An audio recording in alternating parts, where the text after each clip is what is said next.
Hallelujah.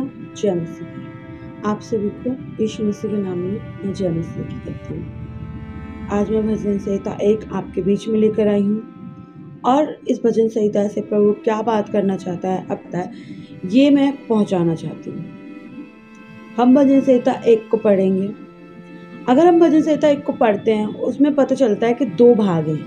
उसमें 2 भाग दिए गए हैं, 2 व्यक्तियों के बारे में बताया गया है, या आप ये कह सकते हो कि जैसे 2 व्यक्ति जीते हैं, जो परमेश्वर की उपस्थिति में रहता है, जो परमेश्वर के साथ रहता है, उस व्यक्ति के बारे में बताया गया है, और जो परमेश्वर के साथ नहीं रहता है उस व्यक्ति के बारे में भी बताया गया है। अगर हम उसे ध्यान से पढ़ेंगे तो उसमें धर्मी जन के बारे में बताया गया है और दुष्ट लोगों के बारे में बताया गया है। अगर हम 3 तक पढ़ते हैं, जब तीसरा हम पहुँचते हैं, एक के तीसरे तक हम पहुँचते हैं, तो वहाँ पे धर्मी जन के बारे में लिखा गया है कि धर्मी जन कैसा हो, उसको कैसा होना चाहिए। अगर वो सीधे मार्ग पर चलेगा, अगर वो सीधे ही मार्ग पर चलेगा, सीधे रास्ते पे चलेगा, तो परमेश्वर उसके लिए क्या करेगा, कैसे मार्ग खोलेगा, उसकी परिस्थितियाँ कैसी होंगी, वो कैसे चलेगा, उसके हालात कैसे होंगे, परमेश्वर ने उसके बारे में बताया गया है। अगर हम 4 से पढ़ेंगे तो वहाँ पे बताया गया है कि दुष्ट लोग कैसे होंगे, वो स्थिर नहीं रह सकते। परमेश्वर ने बताया है उसमें भजन संहिता में कि वो स्थिर नहीं रह सकते, वो खड़े नहीं रह पाएंगे। वो अदालत में जिस दिन न्याय होगा परमेश्वर का, उस दिन वो खड़े नहीं हो पाएंगे। हाँ, वो एक बूसे के समान बन जाएंगे जो पवन से आती है। जैसे आपने देखा होगा कई बार, जैसे हम अपने आंगन में, अपने घर में जब हम झाड़ू लगाते हैं तो कई बार ऐसा होता है कि कुछ धूल मिट्टी हमारे घर में उड़कर आ जाती है, लेकिन फिर भी हम उसको वापस से ही फेंक देते हैं। वैसे ही जब परमेश्वर के भवन में, परमेश्वर के आगमन में जब न्याय होगा, तब परमेश्वर ने जो हम सबको साफ किया है, हमें अच्छे से रखा है परमेश्वर ने, कुछ ऐसे लोग भी हमारे जीवन में आएंगे जो भूसे से उड़ा। भजन संहिता 1 को हम अगर ध्यान से पढ़ेंगे तो हमें बहुत सारी बातें वो भजन संहिता में कही जा रही हैं। अगर हम ध्यान से पढ़ें तो उसमें कहा जा रहा है, क्या ही धन्य है वह पुरुष जो दुष्टों की युक्ति पर नहीं चलता, और न पापियों के मार्ग में खड़ा होता है, और न ठट्ठा करने वाली मंडली में बैठता है। भजन संहिता 1 के 1 में लिखा हुआ है ये। वो धन्य है व्यक्ति, क्योंकि वो तो परमेश्वर की, परंतु दूसरे में लिखा गया है, परंतु वह तो परमेश्वर की व्यवस्था से प्रसन्न रहता है और उसकी व्यवस्था पर रात दिन ध्यान करता है। ना वो पापियों के मार्ग पर चलता है, ना दुष्टों की मंडली में खड़ा होता है। वो कुछ भी नहीं कर रहा है ऐसा जो परमेश्वर के विरुद्ध है, इसीलिए वो खुश है। यही वो वजह है कि वो खुश है।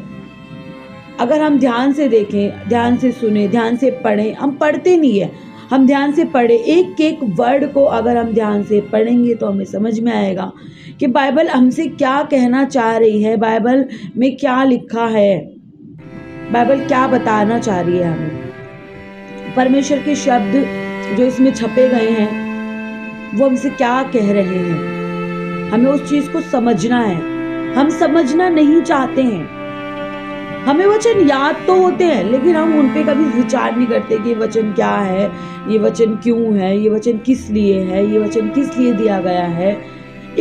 वो छेदता है, जो बोलता है उसको भी छेदता है, जो पढ़ता है उसको भी छेदता है, जो सुनता है उसको भी छेदता है।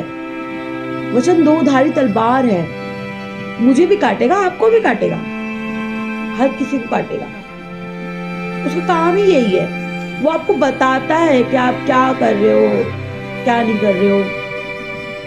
वचन आईना भी है। उदाहरण के तौर पर मैं ये भी कहना चाहूंगी कि वचन आईना भी है, वो आपको दिखाता है सच झूठ, क्या कौन से मार्ग पर चलना है। वचन साथी भी है, वो आपका हाथ पकड़कर हर एक चीज, हर एक परिस्थिति से आपको बाहर निकाले। वचन साथी भी है, वचन सब कुछ है। अगर हम यूहन्ना 1 का 1 पढ़ेंगे तो उसमें क्या लिखा हुआ है, उसमें यही लिखा हुआ है, आदि में परमेश्वर था, वचन परमेश्वर के साथ था, वचन ही परमेश्वर था। वचन ही सब कुछ था, वचन ही सब कुछ है।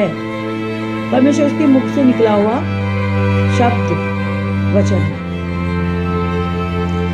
हम भजन संहिता में आएंगे, हम 4 पढ़ेंगे। हाँ, हम चौथा पढ़ेंगे। दुष्ट लोग ऐसे नहीं होते, वो उस भूसी के समान होते हैं जो पवन से उड़ाई जाती है। ध्यान करेंगे, पवन से उड़ाई जाती है, ठीक? क्योंकि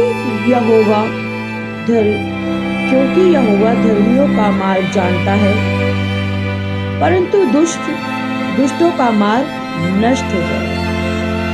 परमेश्वर जानता है कौन क्या है, कैसा है, वो किस मार्ग पर चल रहा है। परमेश्वर को पता है। परमेश्वर से कोई भी ऐसी चीज नहीं है जो आप छुपा सकते हो या अपने पास रख सकते हो, परमेश्वर को नहीं दिखाई देगी। ऐसा कुछ नहीं है। वो दुष्ट के कामों को भी जानता है, वो आपके कामों को भी जानता है। परमेश्वर सब कुछ जानने वाला परमेश्वर है। वो सर्वज्ञानी है, सर्वव्यापी है। वो धर्मी जन को भी जानता है, वो दुष्ट जन को भी जानता है। वो ये भी जानता है कि कौन कितने सीधे मार्ग पर चलने वाला है, कौन कितने सीधे मार्ग पर नहीं चलता है। वो सच्चाई को दिखाता है। इस भजन संहिता में यही लिखा गया है कि परमेश्वर सब कुछ जानता है। दुष्ट लोगों के कामों को भी वो जानता है, धर्मी लोगों के काम को भी वो जानता है। वो सब कुछ जानने वाला परमेश्वर है। उससे आप कुछ नहीं छुपा सकते, कुछ भी नहीं छुप सकता उससे। इस पूरी सृष्टि को रचने वाला परमेश्वर है। उसने पूरी सृष्टि को रचा है, आपको रचा है, मुझे रचा है। जितने जन भी भजन संहिता को, इस वचन को सुन रहे हैं, हर एक को परमेश्वर ने रचा है और उसने हमें रचा है और हमें उसने आजादी दी है। उसने हमें बांधा नहीं है, बंधनों में नहीं बांधा है कि आप ये नहीं कर सकते, आप वो नहीं कर सकते, आप इधर नहीं जा सकते, आप उधर नहीं जा सकते। उसने हमें आजादी दी है। हर एक बंधन से कलवरी क्रूस पर चढ़कर उसने हमें आजाद किया है। इसलिए आप सभी को इस भजन संहिता के द्वारा आशीष मिले। आप लोगों ने अभी तक ये भजन संहिता अब सुनी। परमेश्वर ने अगर आपके जीवन में इस भजन संहिता के द्वारा कोई काम किया हो तो प्लीज कमेंट करें, लाइक करें, सब्सक्राइब करें और ज्यादा से ज्यादा इसको शेयर करें ताकि परमेश्वर का वचन कोने कोने तक फैल जाए। जिन लोगों को परमेश्वर की जरूरत है उन लोगों तक ये वचन पहुंचे। जो लोग समझना चाहते हैं वचनों को, उन लोगों तक ये वचन पहुंचे और हमसे जुड़े रहेंगे। हम आपको आज से हमने शुरुआत की है। हम आपको हर एक दिन एक भजन संहिता एक्सप्लेन करेंगे, समझाएंगे, कोशिश करेंगे कि परमेश्वर जो कहना चाहता है, जो समझाना चाहता है, वो बात आप तक पहुंचनी चाहिए। आप सभी को जय मसीह की प्रार्थना करते हैं। Hallelujah, hallelujah, hallelujah, hallelujah, hallelujah, hallelujah, hallelujah. धन्यवाद, धन्यवाद, धन्यवाद, धन्यवाद, धन्यवाद, धन्यवाद। शक्तिमान पिता परमेश्वर धन्यवाद करते पापा, आपने अब तक समाया। धन्यवाद करते खुदा यीशु मसीह पिता परमेश्वर जी की वचन सुन रहे पापा, हर एक बाप के हाथों में समर्पित करते पापा। आशीष करिए, ब्लेस करिए खुदा परमेश्वर प्रभु यहाँ पापा। हर एक बंधन से आप आजाद कीजिए खुदा। हाँ प्रभु जी, कलवरी क्रूस पर प्रभु जी आपने हमारे लिए जान दिए पापा। मारे गए हैं, गाड़े गए हैं, फिर तीसरे दिन जीवित हैं पापा, और आज भी जीवित और युगान युग आप जीवित रहोगे पापा। हाँ प्रभु जी, हर एक के बंधन को तोड़ दीजिए यीशु के नाम में प्रभु जी। धन्यवाद, धन्यवाद, धन्यवाद राजा के राजा।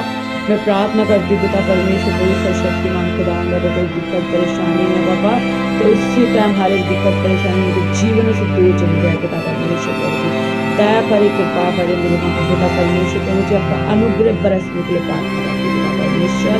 हाँ पापा, धन्यवाद, धन्यवाद, धन्यवाद, धन्यवाद, धन्यवाद, धन्यवाद, धन्यवाद करती पिता परमेश्वर प्रभु जी। हाँ प्रभु जी, अगर कोई बीमारी में है तो पापा वो चंगाई को पाने पाए प्रभु जी। आप चंगाई को दीजिए पापा। छूकर चंगा करने वाले परमेश्वर, छूकर चंगा कीजिए खुदा। धन्यवाद करती पिता परमेश्वर प्रभु जी। आशीष करिए, ब्लेस करिए प्रभु जी। हाँ पापा, अगर किसी के पास जॉब नहीं है पापा, उसको जॉब मिलने के लिए प्रार्थना करती है पापा। एक अच्छी सूटेबल जॉब मिलने पाए खुदावन, दया करे, कृपा करे खुदावन। धन्यवाद करती हूँ, आपके हाथों में समर्पित करती हूँ राजा।